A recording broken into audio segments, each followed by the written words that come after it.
Hi, welcome to Songs utan art. Me, Annika Göran Rodell, my vlog about artful leadership for change and conversations on the blue sofa together with my mother, Gerd Göran, artist, 104 years old. God morgon, Annika. God morgon, då är vi på gång. Ja. Jag har en undran. Jag tänkte ställa en fråga till dig. Ja, vad kan det vara? Om jag säger socker, vad tänker du då? Men du säger socker. Ja, det känns redan sött i munnen på något vis. Aha. Ja, jag tycker jag känner det, men det uppstår också en varning i mig. Gör det? Ja, det är lite farligt med socker. Varför det? Ja, det är så gott och man vill gärna det. Man hör talas om sockrets påverkan. Vi ska inte ha för mycket socker. Vad har du hört då när det gäller socker?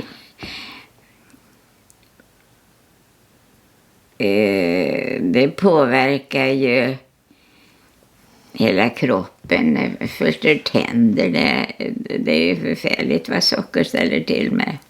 Jag tänker på jordgubbar och socker. Mm. Och tänk på gamla äggedosis. Mums. Men det är så sött nu så att det är för sött. Jag skulle inte jag vilja ha längre. Nej, det är någonting... alltså... Jag tänker på mig själv. Nu har jag inte haft en sockerfri period. Men jag hade ju en sockerfri period där jag inte åt socker på nästan ett år. Försökte undvika det. Ja.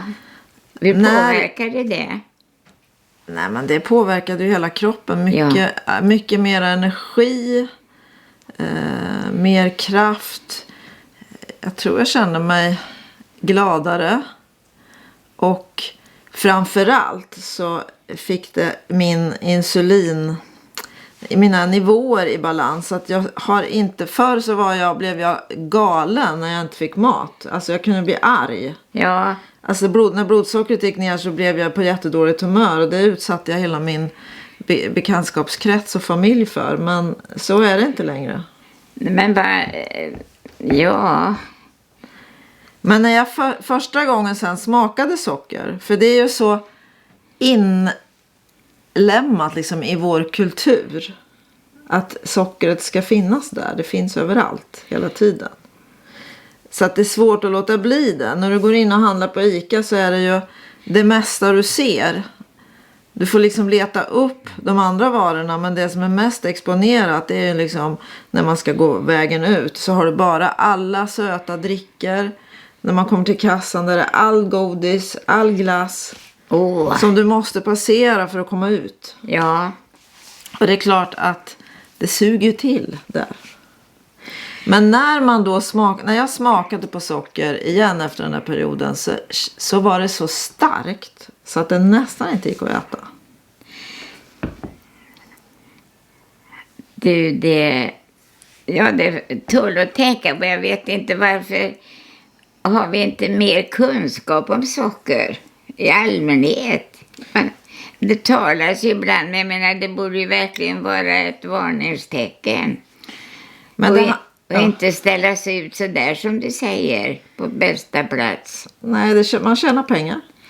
Ja, det och många gånger sitter...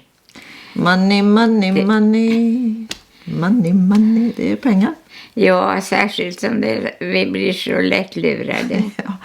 Men det kostar ju samhället otroligt mycket. För vi blir ju inte friska av socker. Snarare tvärtom.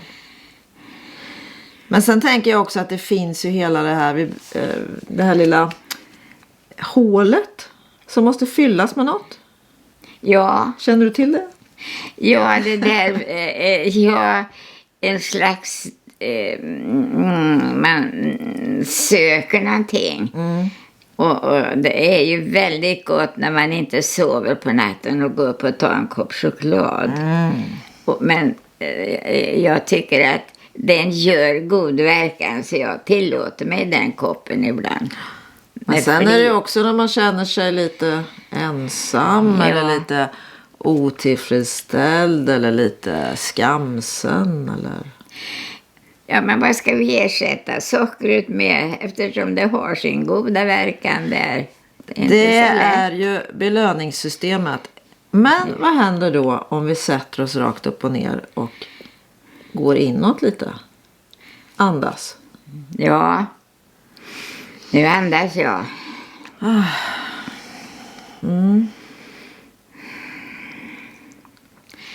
Det är inga lätta saker det här. Men det jag förstår när jag varför jag frågar dig är för att jag tycker det är väldigt intressant. Jag börjar gå mer och mer in i det här. Jag är nyfiken på hur det egentligen är med socker. Ja. Och det jag hör är att nu lyssnar jag på en amerikansk läkare som heter Robert Lustig. Han har skrivit en bok om de här sammanhangen och jag kan lägga en länk här nere sen till den boken. Men han berättar bland annat att idag äter vi 25 gånger mer socker än vad vi gjorde 100 år sedan. Nämen, ja. Och det mesta sockret är ju i drycker men också väldigt mycket i det som kallas för ultraprocessad mat. Alltså processad mat, det är ju allt som vi processar. Även när vi lagar mat i köket så är det ju en processad mat. Det är ju inte råvara. Nej. Men ultraprocessad mat, den består av så många andra saker. Och man har blandat andra processade mat med varandra. Så att det han säger är att till slut så kan man inte ens beskriva det som mat längre. Och skulle man inte lägga socker i den maten så skulle det inte smaka någonting. Då skulle inte människor vilja äta ens den där maten. För det är inte mat längre. Vi behöver äta riktig mat. Vilket budskap. Ja, men tänk dig själv. Ja. Du får lagad mat här varje dag. Ja, jag menar, jag är ju väldigt privilegierad, det vet jag. Ja, men det är inte det. Men jag tänker men jag får det. Ja. Det är råvaror.